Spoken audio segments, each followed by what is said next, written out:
Ready for dictation? Start. लोहा ही लोहे को काटता है। अमेरिकी कोलंबिया के 3 शहरों में यही बात साबित होती दिख रही है। वोल्बाचिया नामक जीवाणु फैलाने वाले मच्छरों के आने के बाद से डेंगू के मामलों में नाटकीय रूप से गिरावट देखी गई है। वोल्बाचिया के मच्छरों को दरअसल वैज्ञानिक ढंग से विकसित किया गया है। जहां भी इनका प्रयोग किया जा रहा है वहां डेंगू के मामलों में 94 से 97% की गिरावट आई है। चूंकि जैविक रूप से विकसित मच्छरों को अभी विश्व स्वास्थ्य संगठन ने मंजूरी नहीं दी है, इसलिए यह प्रयोग एक गैर सरकारी संगठन के जरिए किया जा रहा है। इन मच्छरों को विश्व मच्छर कार्यक्रम यानी WMP द्वारा छोड़ा गया था। यह प्रयोग कोलंबिया में ही नहीं, ऑस्ट्रेलिया, ब्राज़ील, इंडोनेशिया और वियतनाम सहित कुछ अन्य देशों में भी चल रहा है। ऑस्ट्रेलिया के मेलबोर्न में WMP और मोनाश यूनिवर्सिटी की महामारी विज्ञानी केटी एंडर्स कहती हैं, आबादी और क्षेत्रफल के हिसाब से यह वैश्विक स्तर पर अब तक वोल्बाचिया का सबसे बड़ा प्रयोग है। केटी एंडर्स ने 22 अक्टूबर को शिकागो में American society of tropical medicine and hygiene की वार्षिक बैठक में प्रयोग के नतीजे पेश किए हैं। इससे वैज्ञानिकों का उत्साह बढ़ा है और डेंगू से जूझ रहे देशों में लोगों के बीच जिज्ञासा और आशा दोनों में वृद्धि हुई है। वास्तव में संशोधित मच्छर के संपर्क में आने पर बाकी मच्छरों में डेंगू और जीका जैसी बीमारियों को फैलाने की क्षमता प्रभावित हो जाती है।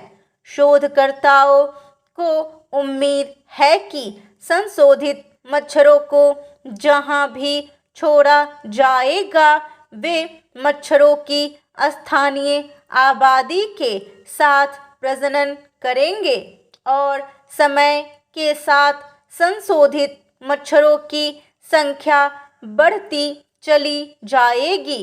धीरे धीरे बीमारी फैलाने वाले मच्छरों की आबादी कम हो जाएगी और इससे मानव स्वास्थ्य की सुरक्षा सुनिश्चित हो सकेगी। वैसे यह प्रयोग बहुत नया नहीं है। WMP ने पहली बार 2015 में कोलंबिया में संशोधित मच्छरों को तैनात किया था और इन मच्छरों की संख्या बहुत बढ़ गई है। आखिरकार 135 वर्ग किलोमीटर के संयुक्त क्षेत्र और 33 लाख लोगों के घर वाले बेलो मेडेलिन और इटागुई शहर में ये मच्छर ज़्यादा हो गए हैं। इन शहरों में करीब 60% मच्छर संशोधित मच्छरों से प्रभावित हो चुके हैं।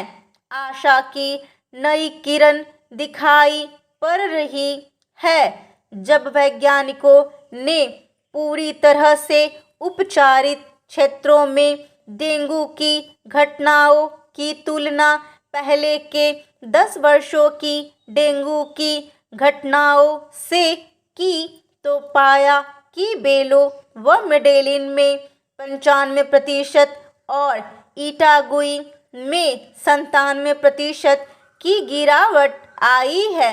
इन शहरों में ऐसी स्थिति के लिए वैज्ञानिकों को 6 साल प्रयोग करने पड़े हैं। अब ये वैज्ञानिक विश्व के दूसरे इलाकों में यह प्रयोग आजमाना चाहते हैं। इस प्रयोग और उसके प्रसार को मंजूरी दिलाने के लिए भी प्रयास तेज हो रहे हैं। ऐसे मच्छरों को पैदा करने के लिए ब्राज़ील में एक कारखाना बनाने की भी तैयारी है। कोई शक नहीं कि डेंगू दुनिया के लिए बड़ा खतरा है। यह दुनिया में 40% इलाके में ज़्यादा घातक है। हर साल करीब 10 करोड़ लोग इससे संक्रमित होते हैं और 21,000 लोगों की मौत हो जाती है। भारत की बात करें तो पिछले साल करीब 3 लाख लोग डेंगू से ग्रस्त हुए थे और 303 लोगों की मौत हुई थी। क्या यह प्रयोग भारत में भी संभव होगा और भारतीयों को डेंगू के खतरे से निजात मिलेगी? इसके लिए शायद थोड़ा इंतजार करना होगा।